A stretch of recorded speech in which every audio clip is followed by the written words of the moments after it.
की झोपड़ी। बाहर तो बहुत तेज बारिश हो रही है। अब मैं मजदूरी कैसे करने जाऊंगा? बाबा, आप रुक जाइए, मौसम बहुत ज़्यादा खराब है। मुझे तो समझ नहीं आ रहा। ये दिन पर दिन मौसम खराब होता जा रहा है। अगर ऐसे ही चलता रहा तो मजदूरी नहीं कर पाऊंगा और घर में खाने को एक दाना तक नहीं आ पाएगा। तभी बहुत तेज आंधी तूफान चलता है। अरे देखो जरा देखो, कितनी तेज तूफान चल रहा है। अरे महेश बेटा, तू झोपड़ी के ऊपर तिरपाल तो लगा कर आया था ना? हाँ बाबा, लगा दी थी तिरपाल। और उसके ऊपर तूने ईंटें रखी थी या नहीं?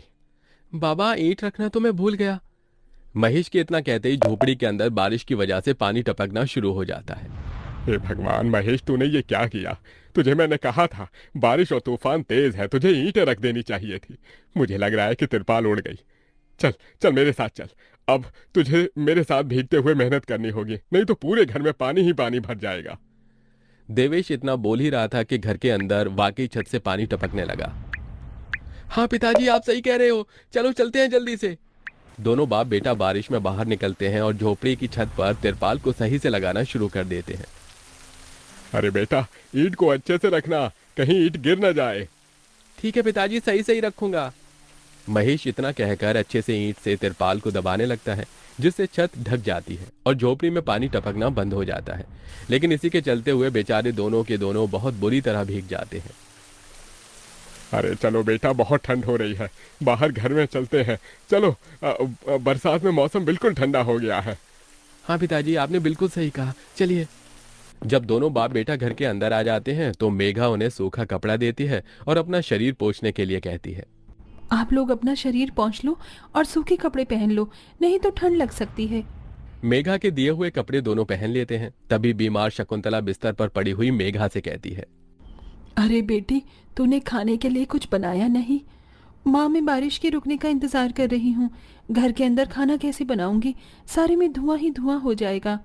मेरी दवाई का समय हो गया है और मुझे भूख भी लग रही है। ठीक है माँ, मैं कुछ करती हूँ। मेघा अपने सिर पर एक सफेद कट्टा रखकर बारिश से बचते हुए बाहर से कुछ ईंटें लाकर घर के अंदर ही छोटा सा चूल्हा बना लेती है और उसी पर खाना बनाना शुरू करती है। अरे बेटी, पूरे घर में धुआं ही धुआं हो गया है। पिताजी, खाना बनाना भी तो बहुत ज़रूरी था।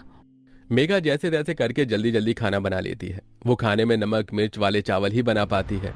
माँ, माँ उठो, ये लोग खाना खा लो। शकुंतला मेघा के हाथों से खाना खाती है। शकुंतला के पूरे शरीर को पैरालाइज हुआ था, जिसके कारण ना तो वो हिल सकती थी और ना ही वो उठ सकती थी। मेरी प्यारी बेटी, इतनी कम उम्र में तेरे ऊपर कितनी जिम्मेदारी आ गई। हम गरीबों का कुछ नहीं हो सकता है। इस गरीब झोपड़ी के अंदर हम कैसे कैसे दिन देखते हैं।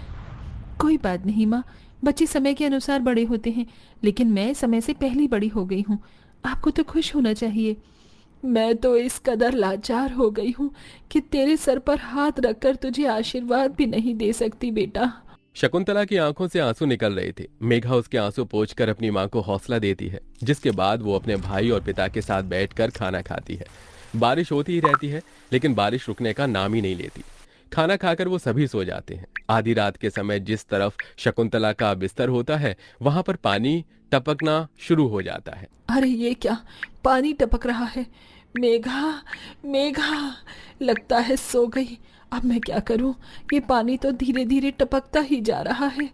शकुंतला रात भर अपने ऊपर टपकते हुए पानी को ऐसे ही झेलती रहती है, जिसकी वजह से सुबह तक उसके पूरे शरीर में बुखार फैल जाता है।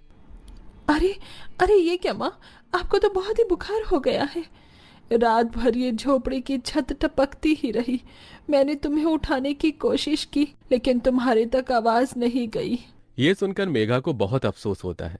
वो सूखे कपड़ों पर अपनी मां को सहारा लगाकर लिटा देती है और उनके कपड़े भी बदल देती है। लेकिन तभी अचानक से गांव में बाढ़ आ जाती है।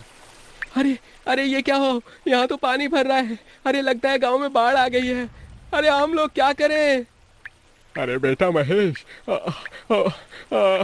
अरे भाई, अपनी माँ को कंधे पर उठा, नहीं तो हम सभी बह जाएंगे। अरे पानी में कोई जुगाड़ करता हूँ बेटा।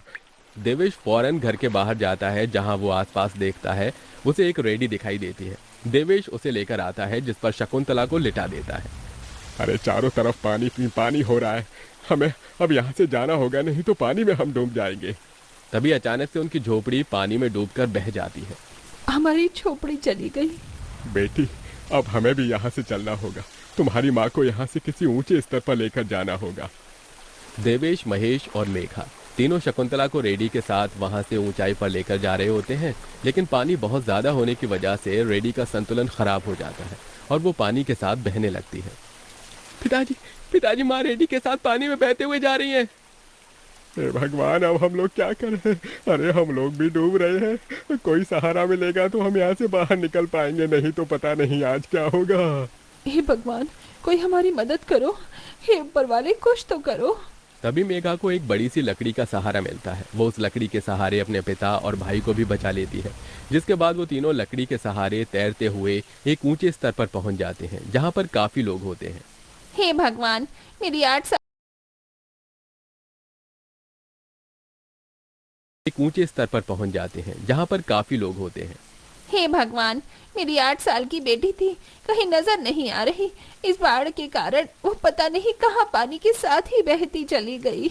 वहां सभी अपने परिवार को लेकर दुख में थे और यहाँ मेघा, देवेश, महेश तीनों शकुंतला के लिए फूट फूट कर रोने लगे थे। मेरी माँ पता नहीं कहाँ चली गई, पता नहीं किस हाल में होंगी वो। क्या वो अभी जिंदा होंगी या नहीं? तुम ये कैसी बातें कर रही हो? हौसला रखो, सब कुछ ठीक हो जाएगा। माँ वापस आएंगी। ये देखो, सरकारी लोग हमारी मदद कर रहे हैं, बिछड़े हुए परिवार के सदस्यों को ढूंढ कर ला रहे हैं। महेश, मेघा और देवेश तीनों शकुंतला की राह देखते ही रह जाते हैं, लेकिन सरकारी आदमियों को भी शकुंतला की न तो लाश मिलती है और न ही उसका कोई अता पता, जिसके कारण अब उन्हें यही लगता है कि शकुंतला दुनिया में नहीं रही। इतनी बारिश हो रही है, माँ का तो कुछ पता नहीं। अब हमें हमारे लिए कुछ करना होगा। तुम सही कह रही हो बेटी, अब हमें कुछ न कुछ तो करना ही होगा। देवेश और महेश दोनों बाप बेटे जंगल से लकड़ियां इकट्ठी करके वहां झोपड़ी बनाने की कोशिश करते हैं, लेकिन बार बार बारिश के पानी की वजह से उनकी झोपड़ी बन ही नहीं पाती। बारिश बहुत जोरों से हो रही है, मैं यहाँ वहाँ से पन्नियाँ इकट्ठी करती हूँ। मेघा पन्नियां इकट्ठा करती है और उन्हें जोड़कर तैयार करती है, जिसे वो अपने पिता और भाई के ऊपर रखकर उन्हें बारिश से बचाने की कोशिश करती है। और इसी के चलते महेश और देवेश झोपड़ी बना लेते हैं और उसमें वो सब रहने लगते हैं। चलो, हमने जैसे तैसे करके अपने लिए मजबूत झोपड़ी तो बना ली। काश माँ और मिल जाती तो अच्छा होता। मेघा अफसोस करते हुए रो रही थी कि तभी उसे झोपड़ी के बाहर से अपनी माँ की आवाज आती है। मेघा, महेश, कहाँ हो तुम दोनों? मेरे बच्चों, कहाँ हो तुम दोनों? मेघा, ये तो माँ की आवाज है।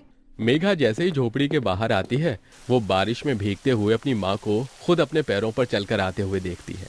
माँ, आप चल सकती हो, आप हिल सकती हो, आप खड़ी हो सकती हो।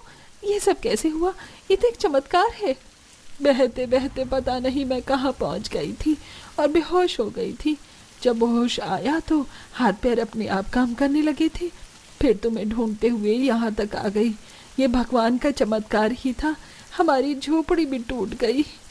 भैया और पिताजी ने दोबारा झोपड़ी बनाई है और इस बार बहुत मजबूत झोपड़ी है। एक बूंद भी नहीं आ रहा अपनी झोपड़ी के अंदर। माँ, चलो हम सब एक साथ पहले की तरह रहेंगे। शकुंतला को सही सलामत देखकर महेश और देवेश दोनों बहुत खुश होते हैं। वो सभी एक दूसरे को गले से लगा लेते हैं। इस तरह बारिश में भी गरीब की झोपड़ी उनके काम आती है और वो उसी में अपना गुजारा करते हैं। बरसात खत्म होने के बाद महेश और देवेश दोनों मिलकर काम करते हैं और पैसे जोड़कर अपने लिए पक्का मकान बना लेते हैं, जिसके चलते अब शकुंतला भी अमीर घर की कोठियों में काम करके कुछ पैसे जोड़ती है और धीरे धीरे घर की परेशानियों को खत्म कर देती है। अब वो